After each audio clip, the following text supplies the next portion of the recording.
Hi, everybody. Welcome. This is Frederick Meyer with Writers.com. Thank you so much for joining this poetry reading with Barbara Henning and Tina Berry. So just a little bit about Barbara and Tina. Born in Detroit in 1948, Barbara Henning moved to New York City with her two children in 1983. After a few interim years in Tucson and Mysore, India, she returned to New York, presently living in Brooklyn. She is a poet who also writes prose. Her most recent book is a hybrid biography of her mother, Fern, a Detroit story, named a Michigan Notable Book of 2023. 4 novels, 8 full-length collections of poetry, and numerous chapbooks. She's also the editor of The Selected Prose of Bobby Louise Hawkins and Looking Up Harriet Mullen. Finally, Barb is the author of the text prompt book, Experiments for Writing Poetry and Fiction. She is Professor Emerita at Long Island University in Brooklyn and teaches for Writers.com. Tina Berry is the author of Beautiful Wrapped and Mallflower. Tina's work appears in numerous anthologies, including The Best Small Fictions 2016 and 2020, Nasty Women Poets, and A Constellation of Kisses. Her poetry and fiction appear in Rattle, Verse Daily, A Minor, I might say this wrong, The Last Go Review, the American Poetry Journal, and Yes Poetry. Tina is a 3-time Pushcart Prize nominee and has had several Best of the Net nods. She holds an MFA in creative writing from Long Island University, Brooklyn. In addition to Writers.com, Tina is a teaching artist at the Poetry Barn. So welcome. I'll hand it over to both of you and just do any tech support that needs done.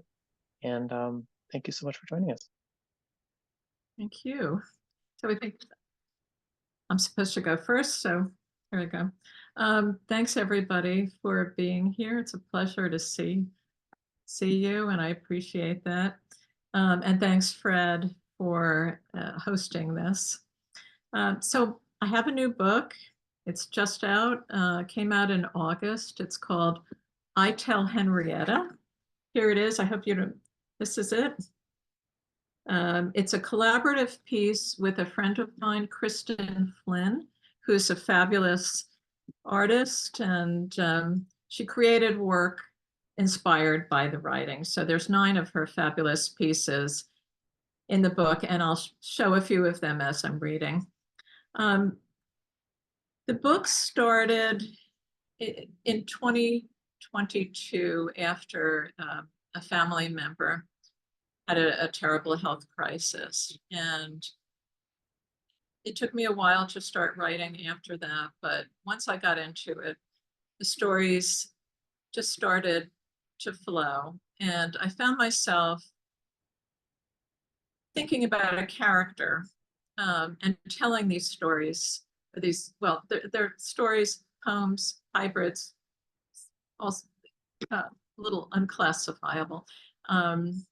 So I found myself telling them to a character named Henrietta. And so a lot of these are told to her.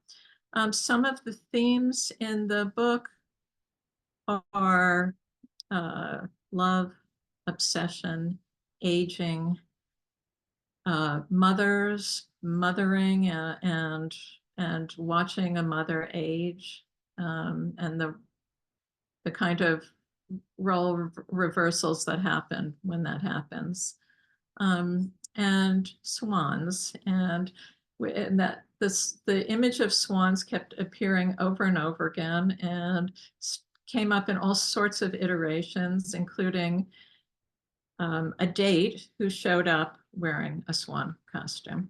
So anyway, I'm going to start with the poem at the back of the book called My Year of Drawing Swans. And you can see Kristen created this gorgeous image for the book. When the need to render a beak lived inside me, I'd swing one arm around a subway pole, press the lead point of the pencil into the notebook I carried. A dark dot launched the curve of hard bill. Between its eyes, the black knob, gateway to the swoosh of neck. Stashes of swan studies filled the drawer of my bedside table. I'd wake to the sky slouching off its cape and label their parts, a new language I couldn't stop writing. Lore, Nors, covert, its ledge of wings, the serrated lamella surrounding its tongue. At jobs I loathed, I'd peek at torn pieces stuffed into folders, darken a wing, shadow the water. Once I had perfected the dusty diamond of its foot, the center digit so real I could feel its scalloped ridges with my finger. I stood in the subway, poised to draw, but the swans never returned to me. So that's the first poem. I grew up in the suburbs of New Jersey, and I still love diners, especially the ones with the brutal lighting and the 20-tier cakes that never taste as good as you think that they will. And neighbors, some of which still haunt me. So I'm going to read Henrietta Wonders What Haunts Me. It wasn't his whoop into the deep end or how his mother had punched out her cigarette, one eye slit in the smoke before plunging in to save him. And it wasn't their legs churning like chum or how I inhaled the sky and dove under. No, it was her dress, unwrapping in a slow motion strip tease, the two sides patterned gills undulating beside her, her nakedness beneath. I had never seen a woman undressed unless the dark teepee under my mother's punishing girdle counts. Then his mother's thrashing legs and what was between them, horrible, beautiful, red at its heart, pale brown strands like beach glass shimmering.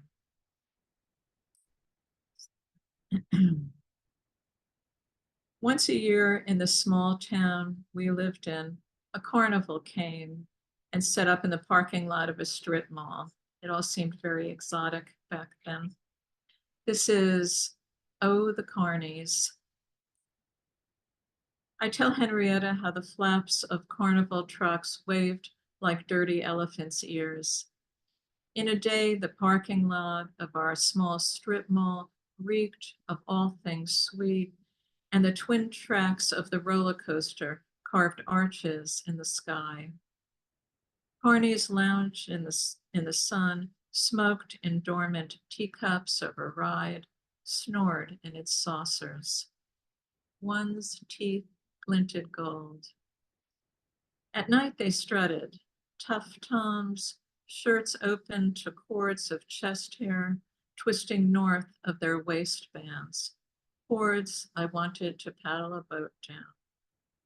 One pulled his girlfriend into the darkness between tents, pushed himself against her.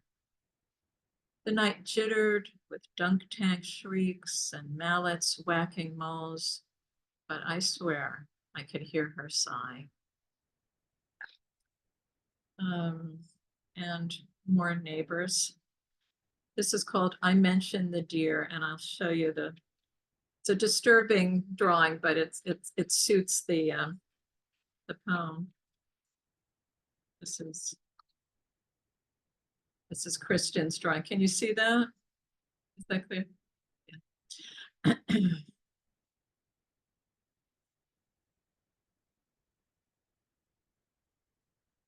I mentioned the deer. I preferred my friend's father.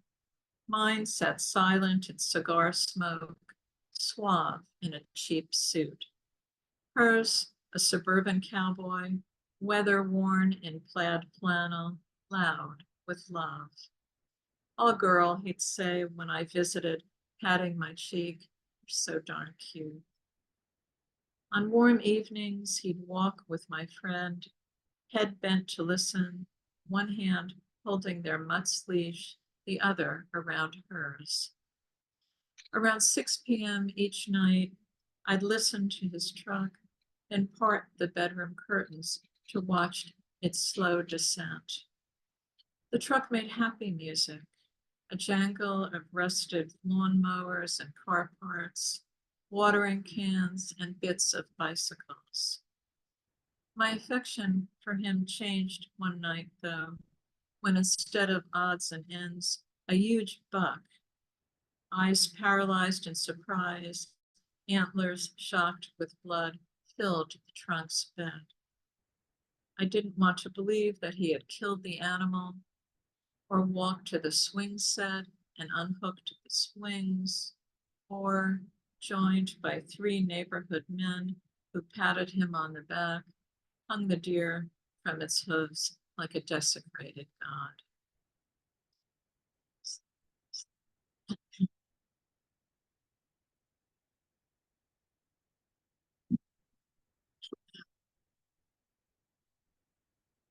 After my parents' divorce, my mother, my sister, and I moved out of a large split level and into a small apartment. It took some getting used to.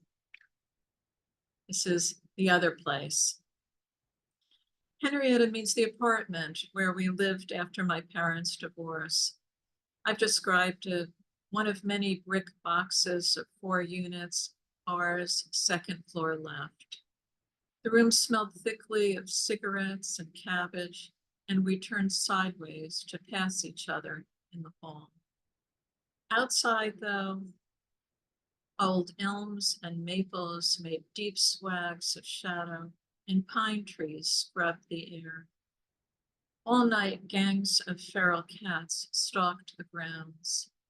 Once, when their shrieks woke my mother, she hurled a pot of freezing water out the window. I hated her for that. So did a feline, one eye crusted shut, that flung itself at her, nails first, as she left for work that morning.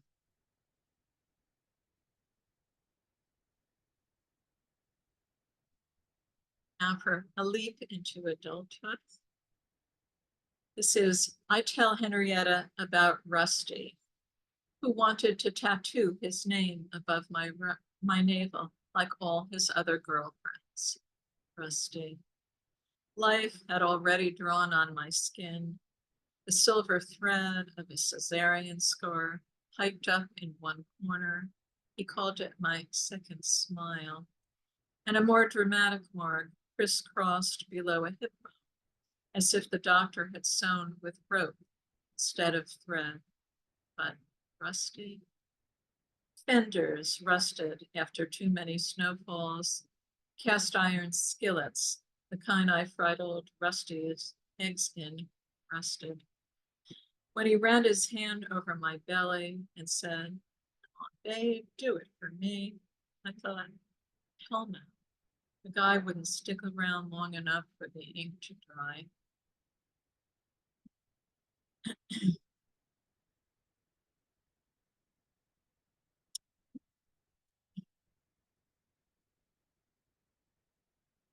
So Henrietta questions my faith.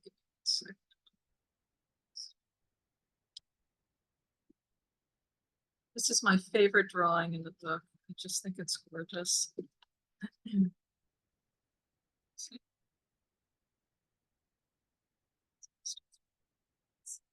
that clear? Can you see it? Yeah.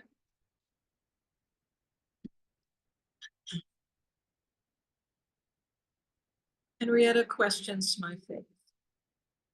Henrietta's face stays patient as some scribbled drawing stashed in my synapses unfolds. Before the images, fragments of voices, suppressed glee. Motel 6, Albuquerque, New Mexico. 5 evangelists in bathing suits, waist deep in the pool. 4 men, 1 woman. God makes a 6 with a dramatic slant. What sins did this woman in her sensible skirted swimsuit commit? Doesn't matter. She's ecstatic, quivering.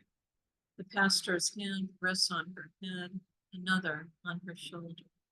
She clutches her nose, eager for rebirth, oblivious to a rotisserie on the cracked cement near the deep end. Each spoke an ellipsis of green chilies, their scent burning.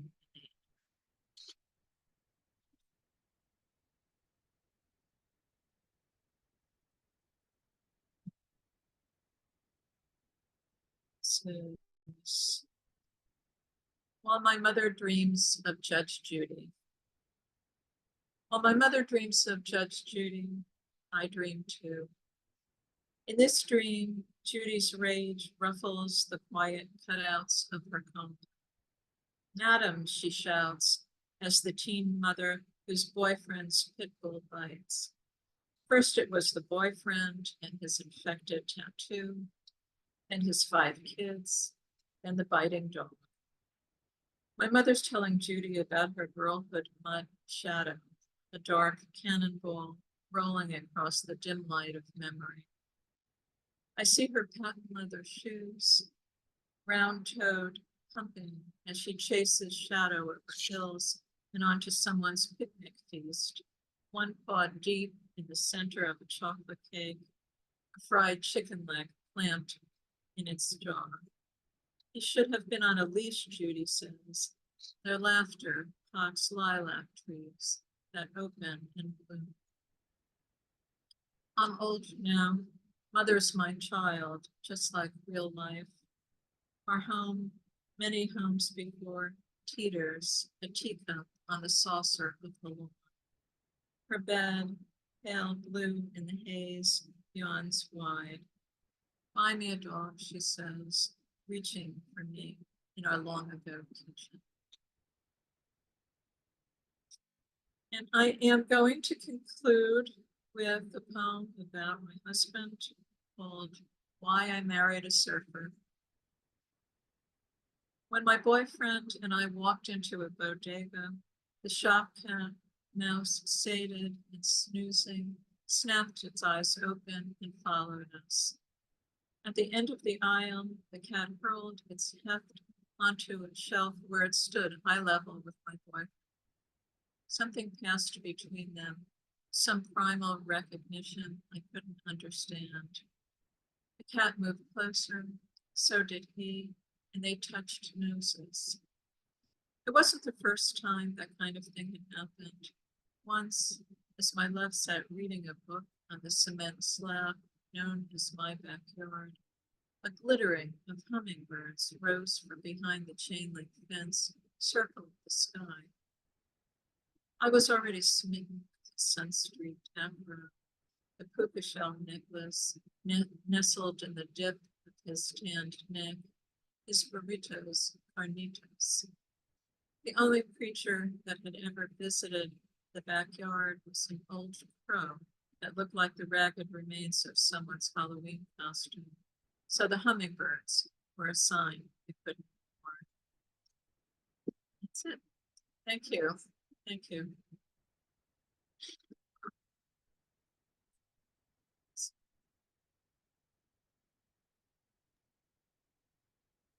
That's it. Thank you. Thank you, Tina. That was beautiful. Thank you. Barbara, you ready? Hi, Fred. Let me get, okay, I'm up here. Okay, I got cut out once, so I hope I'm still on share screen. Okay. Thanks, Fred and Sean, who isn't here, for setting up this reading, and writers.com. And thanks a lot to Tina for reading. I love that reading.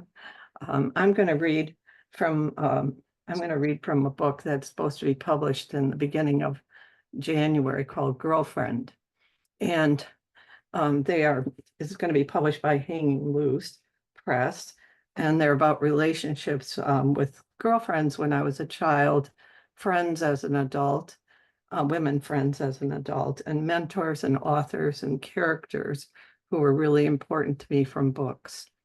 And so I'm going to share screen and kind of flip through my manuscript, reading it so you can see the photographs as we're going along here. There it is. There it is. Okay.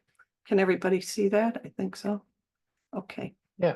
So I'm going to read mostly in the beginning, then I'm going to skip ahead because one of my girlfriends is here in the audience. So I want to read the one about her when I get to the end. So I'm starting with the first one, which is about my cousin Linda. I'm going to read about 10 pieces. I think 9. Oh gosh, I got to move this over because the thing is there. Okay. Linda, 2 infants in the arms of 2 sisters, 2 little girls at a big dining room table writing notes in a secret language. The streetcar rumbles past, ude, uye, avaye, igoretske. Grandma smells a match. Under the covers, you and I hide from the one we love most. 8 years old and hitchhiking on Alter Road. She pulls us back inside. We are only playing, we insist. She gives us what we never had at home, orange juice and blueberry muffins. 10, 11, 12, we meet in the mall and on the street. And I admire your performance of all the swear words in one long stream. 67, you are the bride, I am the maid of honor.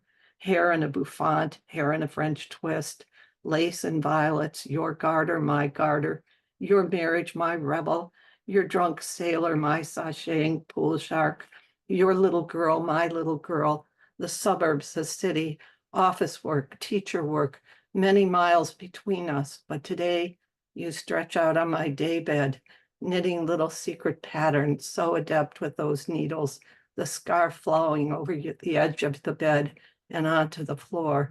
You look up at me writing in my notebook. You and Bobby, you say, could always read so fast. There we are. This is Brenda. Dot. We walked to Grant Junior High School together. Our houses were squat with unkempt yards, inside chain link fences, both houses with a gang of kids inside running wild, tall and short, Barb and Dot, middle school hoodlums in mind only, with black short boots and tight skirts. I stole pantyhose from the dime store. You had an allowance. Huddled together in your bedroom, we stitched up the seams of my skirt, turned me into someone else. Soft brown hair, now a wild mess, smoothed over with hairspray. Thick black eyeliner, 2 motherless girls. Mine died under an oxygen tent, yours in the basement when a camp stove exploded. Stepmother soon to arrive. I remember yours lounging around in her nightgown in the daytime with a glass of wine. 13 years old, and arm in arm preparing each other for the day ahead. When we walked down 9 Mile Road, it was touch me, but then don't dare touch me. Cinder Girl. Laura Ingalls. Cindy. You were the girl my mother wanted me to be. Get your Bible badge, follow the Girl Scout laws, be loyal, helpful, a friend to Girl Scouts and animals, obedient, thrifty, cheerful, clean in thought, word, and deed. Some afternoons I do my algebra homework with you. Your sister had an Elvis Presley poster on her bedroom wall, and she had taken a bus to see his house, you said. Secretly, I used to gloat over your uncool innocence. You must have known. Once you took me to youth night at the Baptist church. When the preacher called everyone forward, all the teenagers started crying and gathering on stage. I sat in the middle of a row of empty folding chairs. I'm a Lutheran, I whispered. You kneeled, and then the men took you into the back room. I never knew what happened there, but you seemed pleased when you returned to your seat. When we were students at the university, one day we passed on Cass Avenue and we stopped to say hello. Mrs. Meyer, my first poem I wrote. Louisa May Alcott. Eileen. We used to skip school and sit in Henry's drugstore smoking cigarettes together and talking about our missing parents, perhaps our boyfriends, our hair. You lived on 9 Mile Road in an old farmhouse still standing in a neighborhood of 1950 cinder block houses. You weren't allowed guests. The shadowy figure of your grandmother would appear from behind the door watching you, and calling your name. Come inside, Eileen. You were slim, the lines in your face and body very noir. Long, dark brown hair, olive skin, dark black eyeliner. You appeared in East Detroit High in the 12th grade. You didn't do well in school. You smoked and worked at White Castle. I'd wait for you in front of your house, and then we walked to school together. I saw you once after graduation. You were living with a guy, some secret there. The color orange comes to mind. Maybe that was the color of the vinyl sofa in your apartment. The ceilings were low. The bedroom door was closed. It was dark. Sometimes later, I invented an imaginary world in a novel, and you were at the center, intertwined with my double. Catherine from Wuthering Heights and Emily Bronte. Janet. Marlene. Sharon. I pulled my new car over to the curb in front of your house and honked. After you opened the door, you turned and waved to your mother standing on the porch. She was a short, stout woman with big arms like my grandmother. We'd glide in and out of the drive-ins talking to boys. Your mother wasn't angry when you came home late. I imagined you talking to her about everything. Your life seemed safe to me. We didn't confide in each other, and yet there was something tender about you that I always liked. I trusted you. After I ran away from home, you had a job and a bank on Gratiot Avenue, and you passed phone money to me for my little sister so she could call me. Later, you married your boyfriend, and with a few days' notice, you were flown to Germany to stay with him while he was in the military. We wrote a few letters, but I couldn't find you after that because I didn't know your married name.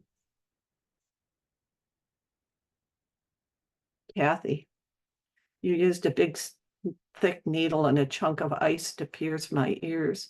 Close your eyes, you said, as you initiated me into womanhood. When I first met you, you were 18 years old. Married at 14, you already had 4 children. Your husband was a construction worker, a close friend of the guy I was living with. They ordered us around, get a beer, do this, do that. A few years later, I was selling lemonade in a concession on the waterfront. Eerie Armenian music was broadcasting over the loudspeakers. The clouds were dark, threatening rain, and only a few people on the midway. Suddenly you appeared, walking along with a bag of books. You had just started college, you said, with a gleam in your eye. You were going to become a lawyer. You had left your husband, and your mother was watching the children. Donna. Linda. Lucy. Susie. Jean Reese. After modeling for an art class in Old Main, I crossed the street to browse in Marwell's bookstore. I liked the title and the photo on the cover, so I bought it, Good Morning Midnight, a line from an Emily Dickinson poem. In her poem, everything comes around, the movement of the planet, even her desire for daylight as it passes through midnight into morning. For your character, Sasha, it lights out, last call, even at noon, from one bar to another, one hotel room to another. No money, no friends, nothing but the dark cavern of her consciousness. And you took us there. You grew up in the lush Caribbean, a middle child without your mother's love, sent to school at 17 in England. When family money dried up, you refused to return. Yes, Sunshine was a sweet place, but you were in a city now working as a chorus girl, in love with a wealthy man, money, love, and gifts, and he was gone. You say that sadness became part of you, so much so that you would have missed it. If gone, that melancholic cloud your women characters inhabit. In my late teens, after running away from home, I was tossed aside by my first lover, an older guy with many asides. I didn't turn to alcohol like Sasha and you, but I was alone and deeply unhappy with visions of people and rooms from the past, ghost-like continuing into the present. Later, I wrote prose poems about a lost girl and a dark erotic novella about a woman working in a bar, the enticing dark side of the sun, not a place to stay for long, Like you, I was lucky to be a writer and reader, and eventually I was lucky to learn how to breathe with my body and mind in my own room and rooms with others. Faye Kickness Way, or Erin Morgan Blair, she has another name too. You were seated on a stool and students were sprawled around the room. Hold on. Some at desks, some on the floor. You were silent for a few minutes. You had us write about a stone that you had placed on a table. Some of the students read what they had written. I was too shy to read out loud back then, and I was relieved you didn't call on me. The semester assignment, you said, was to choose an object we could carry around and write several poems about it. After class, I went directly to my counselor and dropped the class. Then I went to the bookstore to buy some of the books on your syllabus, including Soap by Frances Pond and your book, A Man is a Hook, Trouble, poems with a fictional truth-telling narrators, and your surreal pointillism drawings, e.g. a man's headless body with penises erupting from every orifice. My friend Sally took classes too, and she said you were one of the best teachers she ever had. The other day, in an online class, a student in Hawaii was talking about a teacher from whom he'd learned a lot about poetry, and it was you. You moved to Hawaii in 1980, and you're still there. For a while after your workshop, I carried an object, a bobby pin, around with me and took notes in my journal. My mother used to snap pin curls into my hair with bobby pins. During World War II, a Detroit man rode the buses collecting unhinged hairpins and donating them for the war effort.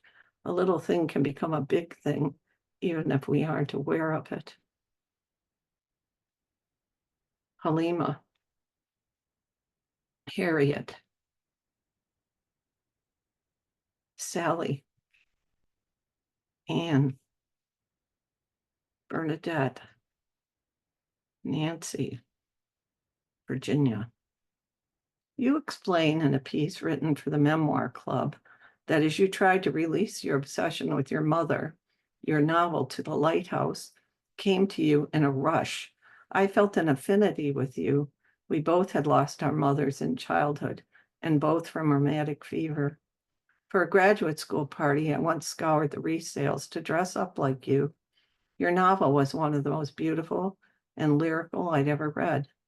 The thinking mind of one character flows into another with the very slight distance of a narrator who knows precisely what each is thinking. Our shared consciousness, one field, held together readers and characters. Maybe it was difficult to always be attuned to the voices and minds of others. Maybe after the family losses, the war, these voices came louder and darker. Maybe you put stones in your pockets and walked into the river to free yourself from the voices that made your writing so beautiful. In your memoir, you said you could not write at the depths of the past unless the present was smooth. With peace, you could tell the story. Let me then, like a child advancing with bare feet into a cold river, descend again into that stream. End of quote. I wasn't thinking of you when I wrote about my mother, but your book and your voice were part of my memory. After Mrs. Ramsey dies and the war is over, we readers flow out on the sea in a boat heading to the lighthouse with Mr. Ramsey and his children, Cam and James, who now, without realizing it, carry along the stream of their familial consciousness. There I am dressed like Virginia Woolf. And there she is. Kathy. Norma. Esther Broner. Marianne. Grace. Haley. Karen. Kay. HD. Joan. Marguerite Duras. Mary. Sharon. Luann. Marie. I just have one more after this one. Marie. We lived on the same block on 9th Street near the park, and our boys went back and forth between our apartments looking for a place with no parent around. We were always on alert to put a stop to some of their plans, dropping water balloons off the roof on passersby, that kind of thing, throwing vegetables into the neighbor's yard in the middle of the night, and so on. We were both strapped with big student loans. Once we had a meeting in your apartment with a few others about forming a coalition to fight for student loan forgiveness. We put an ad in the newspaper, but for some reason we never followed through. I remember riding our bike south on Ocean Parkway, heading to your aunt's house in South Brooklyn where you had grown up, but I got a flat tire and we had to walk our bikes back. You came to some of my poetry readings, even though poetry wasn't your thing. Once you made a presentation to a class I was teaching.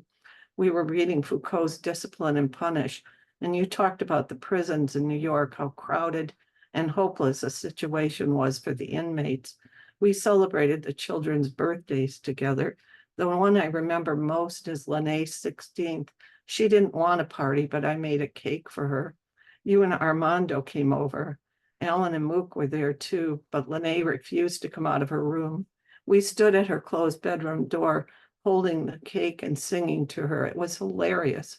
Then the kids got older. That went by so fast, you said last night on the phone. Eventually, I turned our 9th Street apartment over to Alan, and you left your job in criminal defense at Legal Aid and moved to New Orleans to defend people on death row.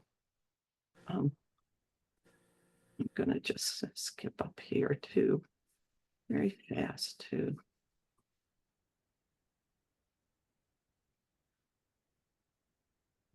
Last one.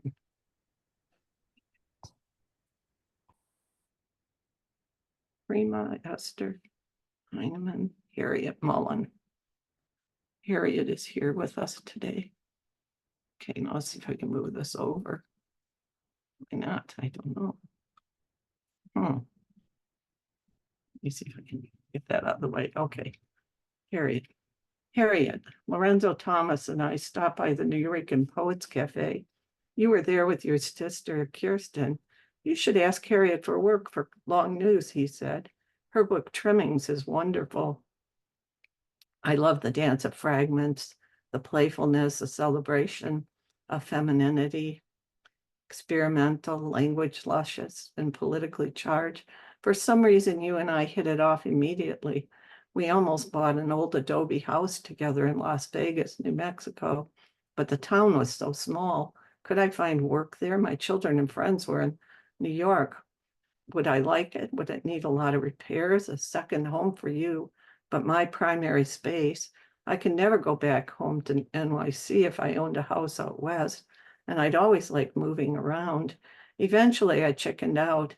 In 2009, we talked for hours on the phone about the poems and sleeping with the dictionary, and we turned our talks into a book. Once I stayed with you in LA, we cruised the city photographing for our book, The Neighborhood in Crenshaw, Robert Graham's Sculpture Garden in UCLA, Watts Towers. When I recall your house, I think of burgundy. Is that your favorite color? Many meetings over the years as we crisscross the country and long periods of silence too. Then someone stirs my memory with an email like last week. Do you know how I can reach Harriet Mullen? So I send you a text and you call me back and we catch up as if no time has passed. And this is Harriet and me many years ago, 2007 in Tucson, and here we are just this year. Okay, thank you, everyone. Let me undo this. Share. Thank you, everyone. I hope that was interesting to you. Thanks. Thank you, Barb. Yeah, that was wonderful. Thank you. So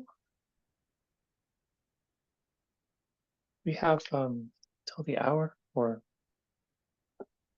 any thoughts, questions, comments. You can raise your hands using Zoom's raise hands feature, or just with your physical hand, and I'll look for you.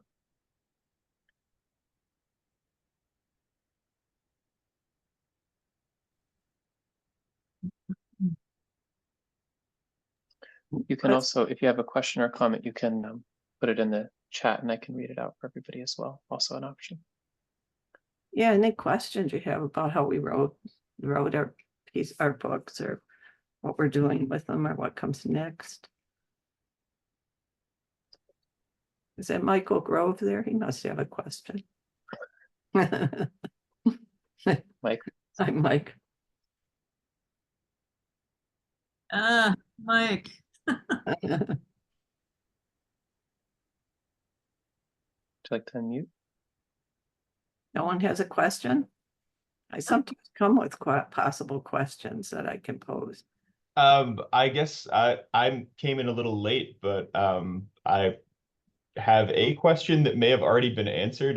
Barbara, do you know when Girlfriends is coming out? Like, is there a physical release date for it already? It's supposed to be in the beginning of 2025. They're proofreading it all right now. I saw 2 errors also as I was reading, 2 missing commas. So, Outrageous. yeah. Cool. But Harriet has something in the chat, in the chat Yeah. thing. Did you catch it? So HM here. talk, talk about the alchemy of turning your life into art. Yeah, that's kind of what we both did, I think. Maybe Tina could talk about that. First, do you want to say anything to say? You know, I always use my life as a starting point for these things, and then I kind of jump off and run with it. So it's just, you know, it's little bits and pieces of my life, and then I play with it. That's always been the way I work. I tried writing memoir. You know, I admire Barbara's work so much because I don't know if it's all true or not, but it seems like it's all true. But I can never do that. I can never stick to it. I always just want to not tell the truth and just make a better story. So, Well, yeah. and these I'm trying, you know, to tell a plumb memory, you know, and I'm in, you know, there's a few places where I put in things because I had to imagine what was going on. But then I try to make it within the point of view I'm working with, of consciousness, of remembering. But other times I've written novels that I start out with, you know, I'm always start working in somehow in the realm of fiction. Like I wrote a novel, 30 Miles to Rosebud. And in that, it's a completely different character, and I take her on a journey across. No, I take her on a journey across the country, but I'd been on that journey many times in a car. And she's searching it's a different plot, you know, but it's woven around places, of course, you know. I think most fiction writers do that unless they're really often, even when they're writing science fiction, they're just changing a few things and working with what they know and imagine, and what they imagine comes out of their experience, just like your dreams come out of your experience, you know. I think so anyhow. But yeah, I'd like working in this book here was a great thing because I got in contact with many of my friends from my past. I searched for people. I went out like a detective looking for people. So People attribute these stories to yeah. and to friendship. Yeah. And that sustains us. So lovely to hear that. Thank you. I think somebody else just posted a question. Yeah. So Jason, would you like to unmute and kind of ask a follow-up? No, she was kind of addressing, I was wondering how much fiction per se, you know, how much that melded in with memories, how and why. But she was kind of answering, Barbara was kind of answering that there, I think. Yeah, like I looked at one of them that I wrote, and what was this quote today? I just noticed, well, that I had a thing. Oh yeah, when I read the thing about Cindy, and I said her sister had a Elvis Presley poster on his wall. I don't remember that. I just figured she must have had a Elvis Presley thing if she was going on a bus to see his house, you know. So Yeah. was that type of thing that but memory, when you're thinking of something, like I write one about my mother in here, and she died when I was 11, and I'm thinking through all the things about her in one paragraph, but I wrote a whole 250-page book about her, so, and yeah, of course because when you're remembering, you're imagining, and it's yeah, and when you imagine, you're in the realm of fiction. And so when are you ever not actually in the realm of fiction? That's a question I would pose. Does that help, Jason? So nice to see you at your desk, by the way. Jason, you're muted if you're wanting to speak. Jason, you're muted. Yeah, I think about that a lot. I didn't know my camera was even on because I joined so late. But, yeah, it's related. When I was reading your book about Fern, and and we have a side conversation we've yet to have about how I don't like the stuff from back when, but that's separate from this conversation here. But it ties into how memory and fiction and stuff intertwine. Mhm. But that book, I imagined my mother's life because she died when I was 11. So I had to, if I'm writing her whole, Yeah, and I was a child when I wasn't even born. So I had to really, yeah, I've got it right here somewhere. yeah, I had to fictionalize that book. Yeah. But it was very convincing. It didn't feel like fiction, if you know what I mean. I did a lot of research with other people also. So, and a lot of research on the times. And you tied in with news, contemporary news and all that. Yeah. So question in a similar vein from Lovesy. In terms of the work that you both read tonight,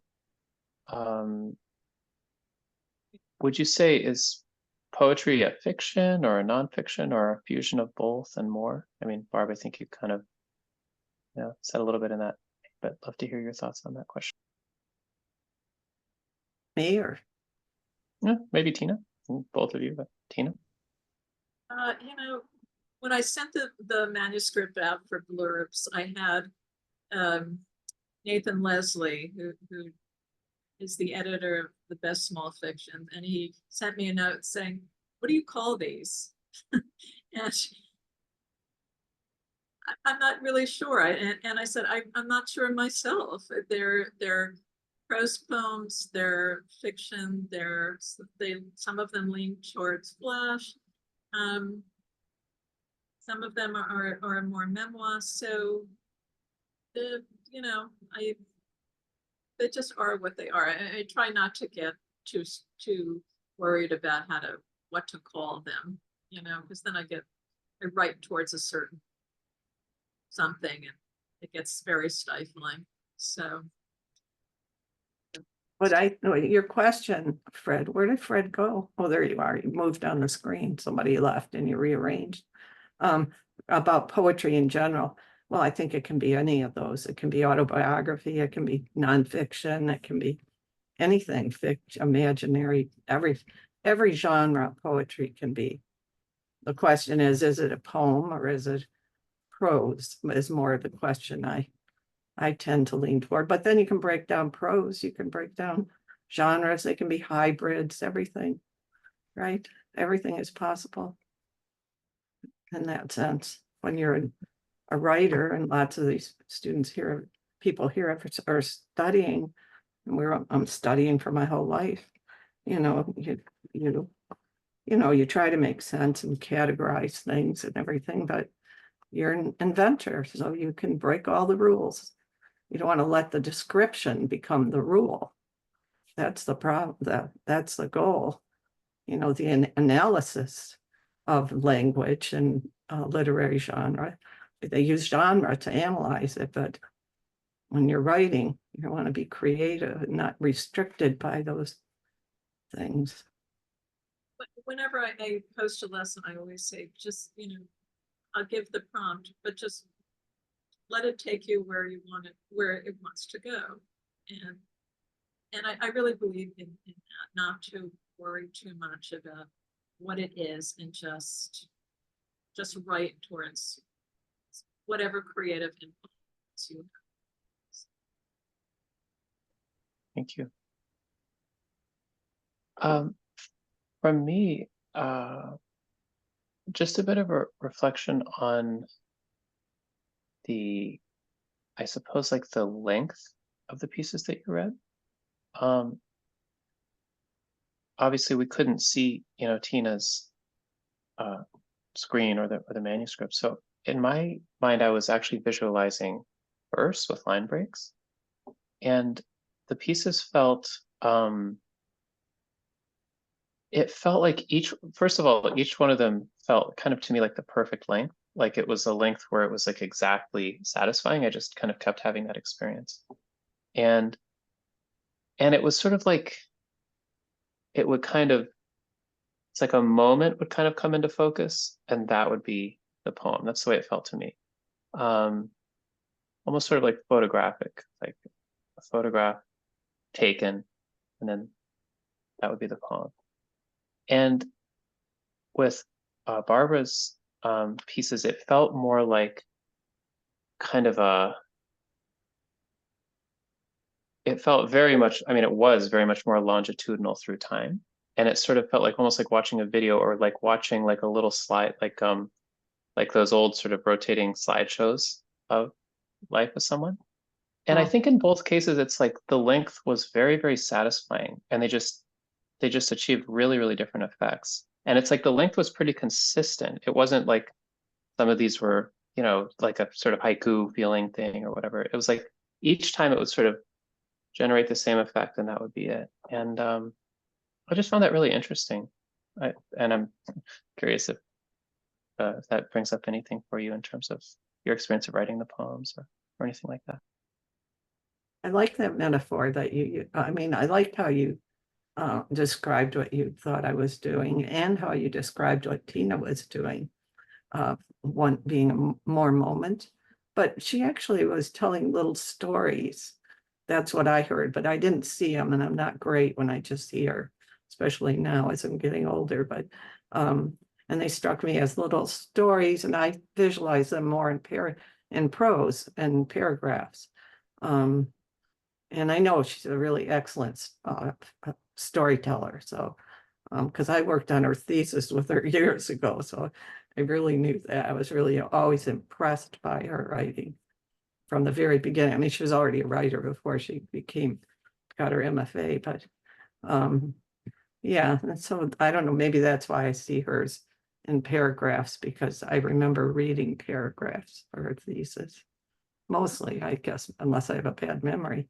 Tell me.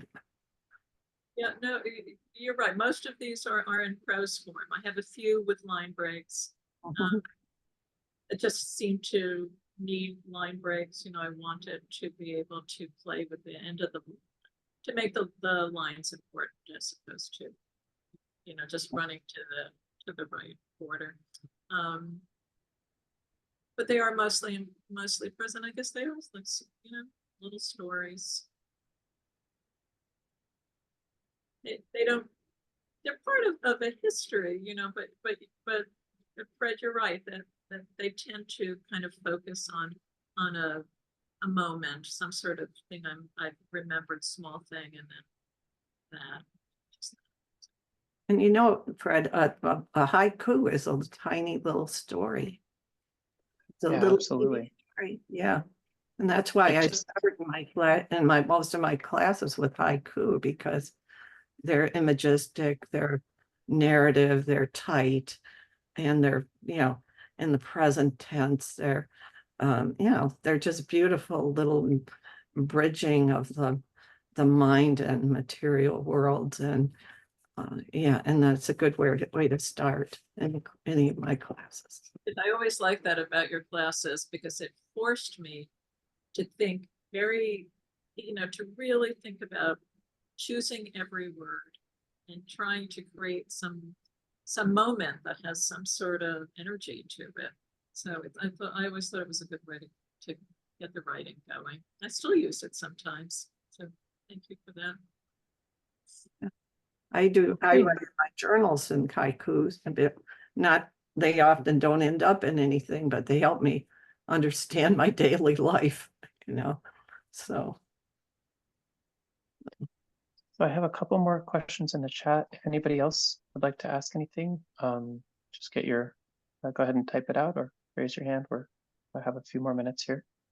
So this one is mostly for Barbara.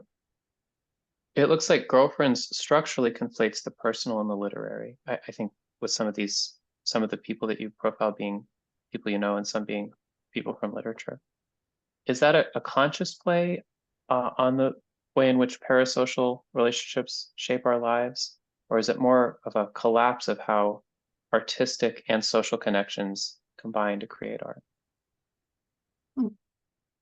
you mean the fact, read that question again. That's pretty. Michael, you want to sub in for me? Michael, okay. Sure, I can unmute. It's a mouthful. Okay. So I don't know. I feel like I've seen versions of that text a few times, and one of the striking things about it is that there's like an equal footing given to people who are just kind of like present in your life, sometimes even just for a moment, and texts and authors that shaped the way that you see the world and see writing in particular, but also like the concept of womanhood and that kind of like flat the horizontal power structure where those two like people who are just like luminaries of literature and then the person you were friends with in third grade are presented with equal gravity is a really neat idea. And I'm kind of curious where that comes from and if that's about leveling those connections or if it's about, I don't know, like some Yeah, deeper, yeah. I guess that's what it does as it's done, but it isn't like a conscious thing. I thought, let me level these. You know what I mean? I just thought, I'd been first I wrote the young ones many years ago and I set it aside. And then I thought after I finished Fern, I don't know what I'm going to do. And I went back and I saw those. Maybe I could do that now, I thought. And then I rewrote those and I continued. But as I was going, I realized as a child how alone I was, except for my books and my brothers and sisters and a wild life with a sick mother, etc. But it's like, and these women and these things I encountered in their fictions were so real and important to me that they were like my friends. And whether some of them hurt me and some of them didn't, and some of them I felt like I was related to them. And that's why I became attracted and I remembered them, but I read so many books. And these are just some of the ones that were really important to me that I include in there. And I go all the way up and include many poets, Emily Dickinson, et cetera, as I tried to put them as I encountered them in the order of that. But then at some point there were a whole bunch of poets and I scattered them around a little bit. But I don't know if that answers your question, but yes, they become like that. And they're different, I think, in that they become much more intellectual right off the bat. Yeah, no, that's extremely relatable. Thank you. Yeah. So maybe two more questions and then we'll close this evening. For Tina, there was a picture you shared. I think it was the last one you shared. Would you mind showing that to us again? And would you like to say anything about it and how you understand that picture? What you take from it? This is for the poem Henrietta. Well, first let me say this was not created by me. This was created by my collaborator, Kristen Flynn. This was in response to my poem, Henrietta wonders what, no, which one is, I can never remember the title. Henrietta questions my faith. So the figure in the middle is the woman. And when Kristen talked about it, you see the hands around it. She did several sketches, and she said that the first few sketches had this figure smaller, surrounded by men. And then she said that she just wanted just to get rid of all the men and just have the hands. So this is what she did. So these sort of, just hands with this woman. So I love this piece. I just thought it was gorgeous and so perfect for, it has a religious feeling. It captures that. And I thought it was fabulous. Thank you. Okay, and then lastly, from Lena, maybe for each of you. So maybe we'll start with Tina and end with Barbara. I'd like to ask if there's a particular line or moment that you're especially proud of, or that's special to you from an emotional or a craft point of view, in the works that you shared with us. And if you could if you could tell us how you shaped that moment into the line, how we can do that too. That's kind of the question. That's a very good question. But yeah, just any sort of either moments or lines you've stood out that you'd like to take us into a little bit in your what you shared. Kind of a tough question, maybe, but Yeah, especially since I wrote so many words there. right. So I'll think of something from the very first one. I just opened it up here, where I'm talking about Dot and me walking to Grant Junior High School. And I don't know, just I'm imagining, I wrote that line a long time ago, and then it ended up in here, but I probably played around with it. When we walked down 9 Mile Road, it was touch me, but then don't dare touch me. Because I do remember as like a 13-year-old walking, wait a minute, cancel that and get rid of this without walking down 9 Mile Road with her, and we'd be all decked out like that. And then we were trying to get the guys to honk at us as they were coming by, but at the same time, we were young and slightly scared of them.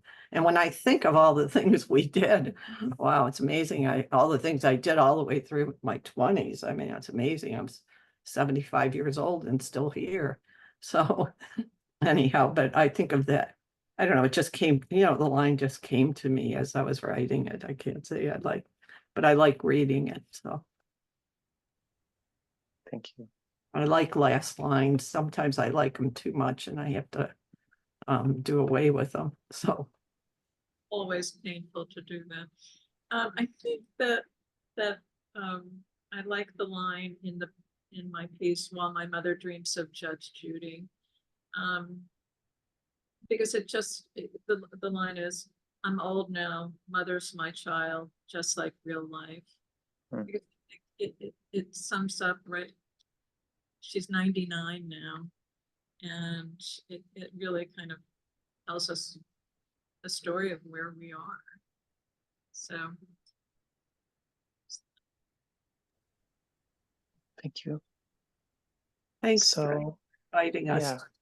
I really appreciate it. Oh yeah, no, this was wonderful. And so much. thank you so much. Yeah, that's really just very beautiful. Thank you so much for reading for us. And everybody, please always find Tina's and Barbara's classes on our course calendar if you ever want to study with them. And I will send a follow-up email with the recording of this call and with information about Tina's and Barbara's forthcoming works so that you can pick those up. And thank you for being here. Thanks, everyone. Nice to see Kate Sullivan, everybody on here who I recognize. Thank you for coming. Mike, etc. Harriet.